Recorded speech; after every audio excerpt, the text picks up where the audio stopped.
Well, good afternoon, everyone. Today I'm here with a number of individuals I consider pillars of our community. They have life experiences here in RPS, in Richmond Public Schools. They have either gone to Richmond Public Schools, children in Richmond Public Schools. They participated in the system. And they're going to give you some thoughts on our current funding plan we put forward to ensure that we can build new schools for the city of Richmond right away. For far too long, we've neglected the children of this great city. Decades and decades of continued neglect. Now we have an opportunity to do something about that, to break the cycle, the continual cycle of just simply punting and waiting for the next generation to handle the problems of our schools. We want to continue to be a destination for young people, for newcomers to move here to the city of Richmond. We need to ensure that all of our children have quality schools to attend. That means focusing on performance, but also ensuring that a kid who walks through the door doesn't have to put a coat on to ensure he gets the best education possible, or have to go to schools that are overcrowded. Those conditions are simply unacceptable. And that's why we've proposed raising the meals tax by 1.5% to create $150 million in funding to build schools right away. We all simply know at this moment that our kids can't wait. They can't wait another year, another decade to go to a quality, state-of-the-art public school. So I'm surrounded by a number of leaders. I'd like to bring Dr. Cynthia Newbill, the councilwoman from the 7th District, to the podium. Dr. Newbill. Thank you, Mr. Mayor.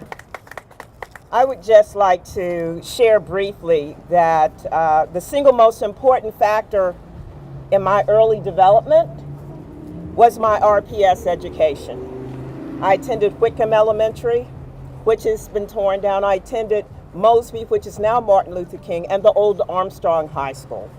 In each of those cases, what was critical to my success was the fact that I had teachers, principals, administrators who saw me as at promise, only as at risk if the resources, the mentoring, the supports necessary to ensure our success were not provided. But Mr. Mayor, today I got to tell you, while I see our children as at promise, they are at risk today. Their education, their well-being at risk today because of utterly untenable, failing school facilities like George Mason, because of overcrowded facilities like Green. Our children's well-being and education at risk. We are charged with preparing our children to be successful in a global, highly technological society. That can only happen in state-of-the-art facilities. We don't have those in this moment. Shelley and James can't wait. Shelley and James can't wait. They can't wait until tomorrow. They can't wait until next week. They can't wait until next year. Now is the time to ensure that our children have state-of-the-art facilities, that their education is an absolute priority now, not tomorrow, now, not next week, not next year, now. And so, Mr. Mayor, I want to say thank you for helping to, number one, be clear in conveying our children's education is a priority and identifying a sustainable source of funding to the tune of $150 million. And there are other opportunities to look at a variety of other strategies to make sure that we get the total amount, but $150 million to ensure that now, Shelley and James now can get into state-of-the-art facilities where we don't have to worry about ceiling tiles falling on their head, where we don't have to worry about tiles in the bathroom falling off as they go to access resources.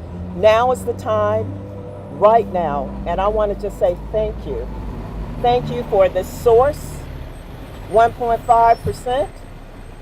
Thank you. Thank you for making sure that our children here, our families here, that our children are a priority, their education a priority now, today, and we're the ones to ensure that Shelley and James can go to a school that's safe, that's state of the art, that prepares them to be successful today. Thank you. Appreciate it.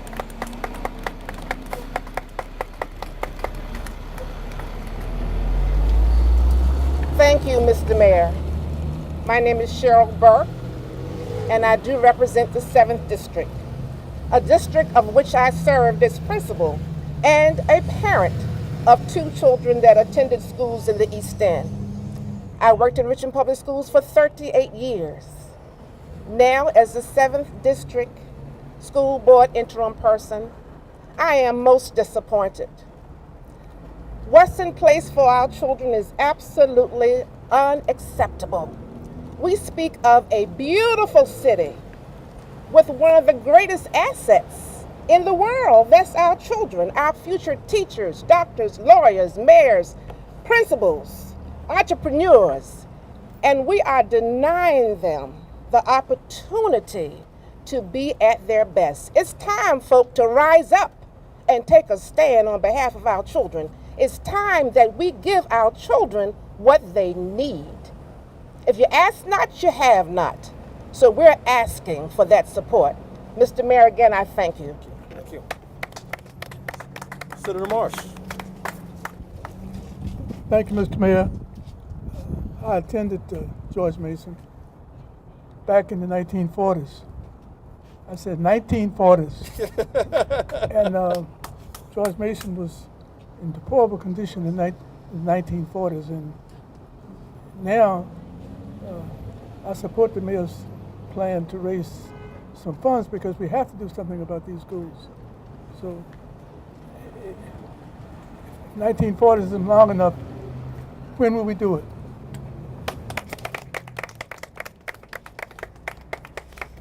My name is Nadine Marsh Carter, and I really stand here as a concerned member of the district, as someone who has attended schools in Richmond Public Schools, including George Mason. And I really want to echo the sense of urgency that we're hearing today. It's cliche to say, but it's the truth. An investment in our children is an investment in our future. And it's a real testament to our opportunity to show or put our money where our mouth is. I hear my father say that in the 1940s, George Mason was a challenge. When I went there in the 1960s, George Mason is a challenge. When is it time to step forward and invest in our youth? We need that sense of urgency, and if we don't, we set ourselves behind. I think this group is a call to action. We're calling all folks in our community who said education was a priority, who said we believe in our young people, to speak out and let the communities know that we do believe in our young people, we're willing to invest in them, and that we all win when we do that. Thank you. Good afternoon, everyone. Again, thank you, Mayor. I come with the sentiment of the kids can't wait. What's your name? Shane Roberts Thomas. Everyone, I'm the business owner of Southern Kitchen Restaurant right here in the city. So I have a daughter that teaches at Woodville Elementary, who was a product of Richmond Public School Systems. I stand here, a product of Richmond Public School Systems. So when is it time to address the issues? So what, again, I said before, what should he do? Should he just ignore it? Should he just let it go on and be a disinvestment? Have you actually been over there and been a part of what's going on? When you speak on something, make sure that you're invested in knowing what's going on. Ask the questions. He has no other choice but to do it now. It cannot continue on. It cannot continue on. The kids can't wait. Because it's not your child, it's not important. But what if it was your child? So just let it be. Come on, everyone. Open your heart up. Give something. Do something. He's making you do something finally. Kids can't wait. Thank you, Mayor. All right, ladies and gentlemen, we'll take a few questions, and I know it's cold, so then we're all going to go inside and have some. What do you say to the business owners who say this hurts, a meals tax would hurt them with competing counties?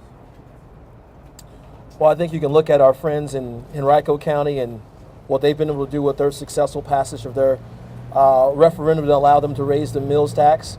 And you can probably say that they also are a thriving restaurant community, and we will continue to have a thriving restaurant community here in the city of Richmond as well, because all these folks behind me and others who you may not have heard from yet are going to continue to dine in Richmond city restaurants. That's going to happen.